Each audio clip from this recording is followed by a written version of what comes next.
జల్పల్లిలో మోహన్ బాబు సినీ నటు మోహన్ బాబు ఇంట్లో జరుగుతున్న గొడవలు వాళ్ళ కుటుంబ సభ్యుల మధ్యన జరుగుతున్న ఆ గొడవలతో పాటు ఆ గొడవలు కాస్త రోడ్డుకి ఎక్కడంతో వాటిని చిత్రీకరించడానికి వెళ్ళిన మీడియా సోదరులు టీవీ9 కూడా దాంతో పాటు టీవీ5 కెమెరామెన్ మీద దాడి చేసి విచక్షణారహితంగా తన మతి స్థిమితాన్ని కోల్పోయి మోహన్ బాబు లోగో లాక్కొని అతనిపై దాడి చేయడము, అతని తలకు గాయాలు కావడం మేము దాన్ని చింతిస్తున్నాము. ఇలాంటి ఘటనలకు పాల్పడుతున్న ఈ మోహన్ బాబు తన ఎంతో మంది ఫ్యామిలీని సెట్ చేశాను అని చెప్పుకునే మోహన్ బాబు చిత్రరంగంలో నేనున్నాను, నాకు ఎవరు ఎదురులేదు అనే చెప్పుకునే అహంని ఈరోజు మీడియాపై చూపించడము సిగ్గు అని కూడా మేము మీడియా తరఫున చెప్తున్నాము. ఇదే విధంగా గత రాత్రి అతను కొట్టిన దెబ్బలకు ఒక మిత్రుడు, మా జర్నలిస్ట్ మిత్రుడు గాయాలపాయలై అతను మతిస్థిమితం కోల్పోయే పరిస్థితి ఏర్పడింది. అతని వల్ల ఎలాంటి హాని జరిగినా కానీ అతనికి వాళ్ళ కుటుంబాన్ని కూడా అతని మోహన్ బాబుపై క్రిమినల్ చర్యలు చేపట్టి అతనికి రిమాండ్ చేయాల్సిందిగా మేము మీడియా పరంగా డిమాండ్ చేస్తున్నాము. రేపు భవిష్యత్ కాలంలో ఇదే తరాలు ఎవరైనా సరే మా మీడియా మిత్రులపై దాడి చేస్తే మా ఐక్యత అనేది మేము ఈ విధంగానే చాటి చెబుతాము. వాళ్ళపై మేము ప్రతి దాడిలో కూడా దిగడానికి కూడా సిద్ధంగా ఉన్నామని చెప్పి హెచ్చరిస్తున్నాము.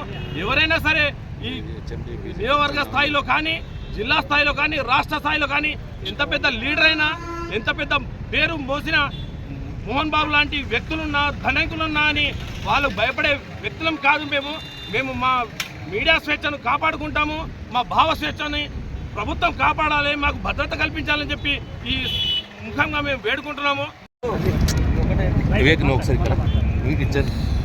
నిన్న జర్నలిస్టులపై మోహన్ బాబు చేసిన దాడికి నిరసనగా పటాన్చేరు జర్నలిస్టు, నియోజకవర్గ స్థాయి జర్నలిస్టులు నిరసన కార్యక్రమం వచ్చినందుకు మీ అందరికీ ముందుగా ధన్యవాదాలు తెలియజేస్తూ, మిస్టర్ మోహన్ బాబు, మీ ఇంట అంతర్గత సమస్యలు ఏది ఉన్నా మీ ఇంట్లో చూసుకోండి.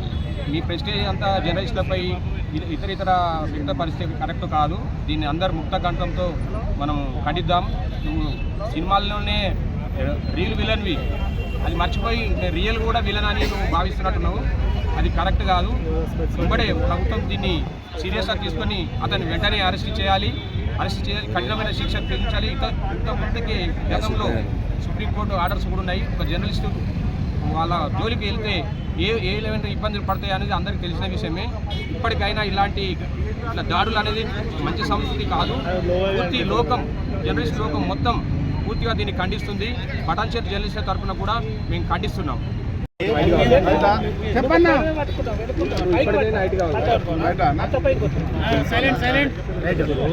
ముందుగా జర్నలిస్టుల ఐక్యత వర్ధిల్లాలి. ఎందుకంటే ఈ మధ్యకాలంలో ప్రభుత్వాలు ఏవైనప్పటికీ కూడా ప్రభుత్వాలు జర్నలిస్టులకు మేము అనుకూలంగా ఉంటాం, జర్నలిస్టులకు అన్ని రకాల సంక్షేమ పథకాలు ఇస్తాం, జర్నలిస్టులకు సహాయ నిధులు ఇస్తాం అంటున్నారు. కానీ జర్నలిస్టుల మీద దాడులను అరికట్టడానికి ఏ ప్రభుత్వం కూడా జర్నలిస్టుల భద్రత పైన కూడా చాలా రకాల మాటలు ఇస్తున్నాయి, హామీలు ఇస్తున్నాయి తప్పే ఏ ప్రభుత్వం కూడా వాటిపైన సరైన రక్షణ చట్టాలు చేయట్లేదు. జర్నలిస్టుల రక్షణ కోసం చట్టాలు తేవాల్సిన ఎంత అవసరం ఉంది. చట్టాలను రూపొందిస్తున్నారు కానీ ఆ చట్టాలను కూడా ఎక్కడ అమలు చేయడం లేదు.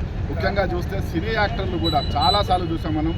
గతంలో కూడా ఎంతోమంది సినీ యాక్టర్లు కూడా జర్నలిస్టుల మీద దాడులకు దిగారు. ఈ మధ్యకాలంలో రియల్ ఎస్టేట్ వ్యాపారులు కూడా ఊ అంటే కూడా జర్నలిస్టుల మీద దాడులు జరుగుతూ ఉన్నాయి. ఈ దాడులను అరికట్టేందుకు కూడా జర్నలిస్టుల సంఘాలు కూడా ఐక్యంగా పోరాడాలి. మన మధ్యలో ఎలాంటి సంఘాలు ఉన్నప్పటికీ కూడా సంఘాలన్నిటి కూడా సంఘటితంగా పోరాడాలి. అలాగే ముఖ్యంగా చెప్పాలి అని అంటే దేశవ్యాప్తంగా కూడా జర్నలిస్టుల పైన జరుగుతున్న దాడులకు ఒక పటిష్టమైన చట్టాలు తేవాలని కూడా మేము కోరుతున్నాం. మీడియాపై సినీ నటుడు దాడి చేసి విలేకరులని గాయపడడం అవాస్తవమైన చర్య.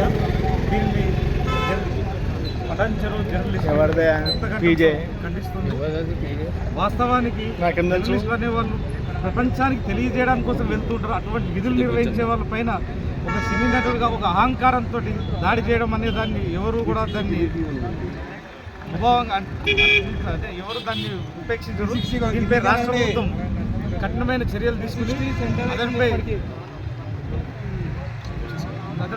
కఠినమైన చర్యలు తీసుకుని జర్నలిస్టులకు న్యాయం జరిగే విధంగా చర్యలు తీసుకోవాలని డిమాండ్ చేస్తుంది.